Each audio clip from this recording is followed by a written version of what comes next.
Hello students, in today's video we are going to see miscellaneous exercise on chapter 2. First question, the relation f is defined by f of x is equal to x square for 0 to 3 and equal to 3x when x is between 3 and 10. The relation g is defined as g of x is equal to x square for 0 to 2 and 3x from 2 to 10. Show that f is a function and g is not a function. So this is the domain given. 0 to 3 and 3 to 10 is the domain given. For 0 to 3, f of x is equal to x square. At x is equal to 3, we have to just check at x is equal to 3 because f of 0 is 0, f of 1 is 1, f of 3 is 9.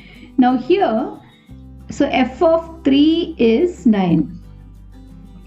Then from 3 to 10, 3 to 10 is defined as 3x.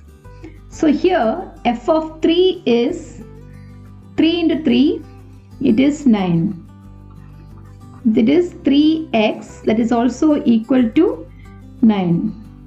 From 0 to 10, x from 0 to 10, each and every element of f has a unique image. F of x is x square, also it is 9. F of x is 3x, also the image is 9. Each and every element of f has a unique image. Therefore, f is a function.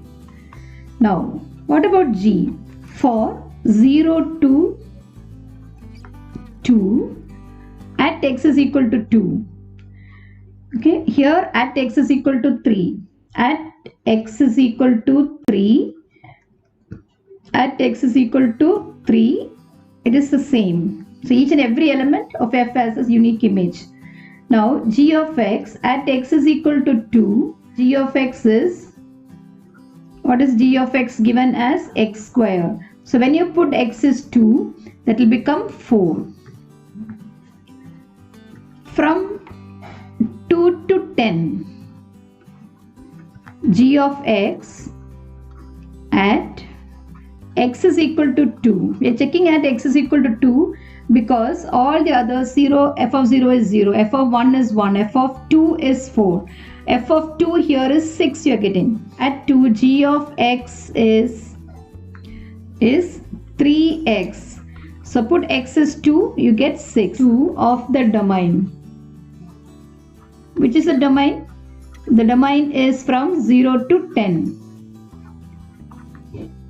Of the relation g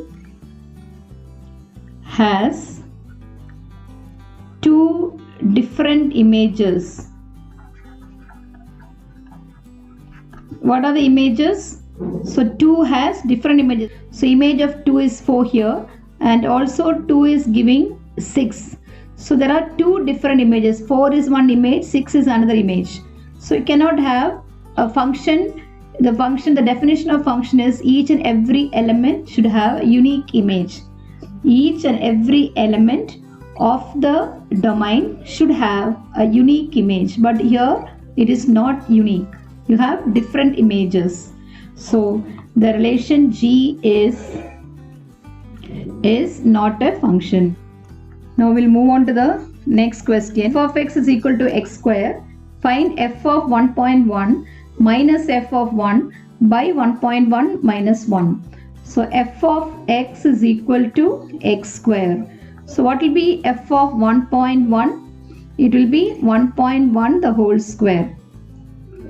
What is f of 1? It is 1 square. So we have to find f of 1.1 minus f of 1 divided by 1.1 minus 1. That is 1.1 the whole square minus 1 square by 1.1 minus 1. You can use the identity here. You know the identity, a square minus b square is a plus b into a minus b. So use that here. You will get 1.1 plus 1 into 1.1 minus 1 by 1.1 minus 1. You can cancel this. It will give you 2.1. So that's the answer. Now we'll move on to the next question. Find the domain of the function f of x is equal to x square plus 2x plus 1 by x square minus 8x plus 12. If it is only a polynomial, if the function is only a polynomial function, then the domain is set of real numbers.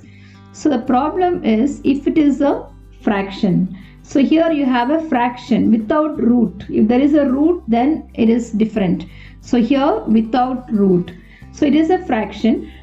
Now if it is only a polynomial, then the domain is the set of real numbers. But if it is a fraction, and here there is no square root, it is just a fraction. It's a rational function. So if it is a rational function and is only fraction here, there is no square root. Okay, so then in that case, if it's only a fraction without root, okay, so if in that case the condition, the rule to find the domain is set the denominator not equal to 0. Set the denominator not equal to 0. Why? If the denominator is 0, okay, you have something in the numerator, and if the denominator is 0, you know that this fraction is not defined. Any number by 0 is not defined. It is infinity, it is not defined. So the domain, what is a domain actually? It's the input values. What values can you give for the function so that the function is defined? So when you give some values where the fraction is not defined, give values so that the function is not defined, then that is not the domain. So to find the domain, you have to make sure the function is defined. So how do you find that? Set the denominator not equal to 0.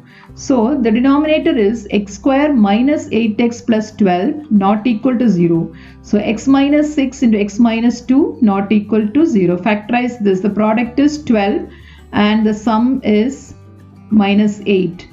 So you know that it is minus 6 and minus 2. So x minus 6 and x is not equal to 6 and x is not equal to 2. So the domain is the real numbers. From the real numbers, you have to remove 6 and 2. Okay, we can plug in all the values except 6 and 2. So if you put 6, you know that this will become 0. The denominator will become 0. When the denominator is 0, this function is not defined. So the domain is all the numbers except 6 and 2. For 6 and 2, the function is not defined. Now next one, find the domain and range of the real function for f of x is root of x minus 1. If it is a square root function, only square root, it's not a fraction, it's only a square root. You have only a square root here. In that case, how do you find the domain? The domain is whatever is under the square root, the part under the square root. That means here it is x minus 1. Set x minus 1 greater than or equal to 0. Set under the whatever is under the root should be greater than or equal to 0. The reason is, again, it is a real function, it is not a complex function. So it is a real function. So if it is a real function, then if suppose this is negative, so root of a negative number doesn't exist in the real system. The root of a negative number doesn't exist in the real number system. So we cannot have a negative number here. It's an imaginary number. So it doesn't exist in the real number system. It's a real function. Its values, it gives real values as the output. So the domain is x minus 1 should be greater than or equal to 0. So x is greater than or equal to 1. Bring minus 1 to this side. You get greater than or equal to 1. So the domain is 1. Greater than 1 means from 1 to infinity. The number line, if it is greater than 1, this side from 1 to infinity. So it is a domain. We can give any value from 1 to infinity. The function is defined. That is a domain. So now the range is also asked. So what is range actually? Range is the output values. So what values will come from this function? Domain is the input values. What values can you give to this function? So the function is defined. Range is what values comes out. What values come out of this function. So when you substitute, the domain is 1, starting from 1. If you put 1, you know 1 minus 1, the range will start from 0. So it is from 0 to infinity. So you can put this as y. Y is root of x minus 1. You know x is greater than, the domain should be, the domain is greater than or equal to 1. So subtract minus 1 on both the sides. X minus 1 greater than or equal to 1 minus 1. You get x minus 1 greater than or equal to 0. So root of x minus 1 will be greater than or equal to 0. So root of x minus 1 means it is y. That means it is the output. That is a range. So range is set of all real numbers greater than or equal to 0. So the range is from 0 to infinity. So range is nothing but the output values. When you give values from the domain, what output? You should find the minimum output and the maximum. So minimum is, if you put x is 1, you get 0. Maximum is set of real numbers. Maximum is up to infinity you can give. That is the range. Next, question number 5. Find the domain and the range of the real function f of x is equal to modulus of x minus 1. When you have a fraction, when you have a square root, you have to look into the conditions, whether the function is defined or not defined. All these we have to check only when there is a fraction, when there is a square root. Otherwise, you can easily write the domain as the set of real numbers. So here it is a modulus function. So the domain can be, the set domain is the set of real numbers. Just like polynomials I told you, if the polynomial function is given, the domain is set of real numbers. So here the domain is the set of real numbers. You can plug in any value here. Put x is equal to 0, you get 0 minus 1, modulus of minus 1 is 1. You give minus 2, you get a value. So they can give any value, the function is defined. That is a domain. The range is what output, so you know that range is nothing but the output values. What values will you get? You know modulus function is always positive. So even if you give negative values here, modulus of the function will give positive. So you can, the range will be all positive real numbers or from 0 to infinity. When you put infinity, don't close the bracket. So 0 to infinity, because if you put x is equal to 1, you get 1 minus 1, 0. So you will get 0 also. So range is from 0 to infinity. Because modulus function, the output will be always positive real numbers.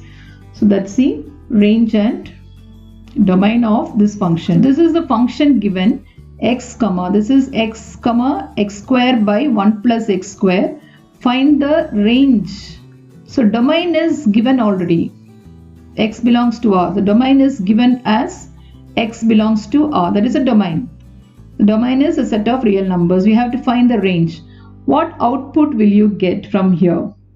So first thing is, this is your domain. This is the output. X comma y. The function as x comma y.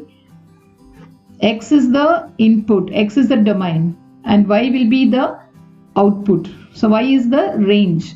So we have to find the range of this function. That is, this is the range. So what values will you get here? So range is, you know one thing about this function, x square by 1 plus x square is always greater than or equal to 0. It can be 0 also, because if you put x is equal to 0, you will get 0. 0 by something is 0. So you get 0 and you will never get negative. So it's 100%. So you know that range will start from 0. because x square is positive. 1 plus x square will never give negative. X square is always positive. You will never get a negative answer. What about 1 plus x square is positive? This is a square number. You add 1 to that positive number. X square is a square number and it is positive. You are adding 1 to that number will be always positive. So this is a positive number. So that much you know. X is greater than 0. But up to what? So for range we should find the minimum and also the maximum. X square is greater than or equal to, always greater than 0. X square plus 1 is greater than x square. What about x square plus 1? This will be always greater than x square. X square is 9, 9 plus 1 is 10. So this will be always, this is x square and x square, you added 1 here. So x square plus 1 is greater than x square. So what about x square plus 1 by x square is greater than 1 here. Take the reciprocal. We want reciprocal. So x square by x square plus 1 will be, when you take the reciprocal, the inequality will get reversed, less than 1. When you take the reciprocal, it gets reversed. So x square by 1, x square plus 1 will be less than 1. Because the numerator is less than the denominator. The numerator is less than the denominator. Okay, the denominator is greater. So any number 3 by 4. So it will be less than 1. Any number, if the denominator is greater than the numerator, the fraction will be less than 1. 7 by 9, it will be less than 1. So this is less than 1. So the minimum value it can take is 0 and the maximum value it can take is not 1, less than 1. Even 1 it can't take. So it is less than 1. So the range is from 0 to 1 open bracket, because you will never get 1 as the output. So minimum is 0 and the maximum is 1. Thank you.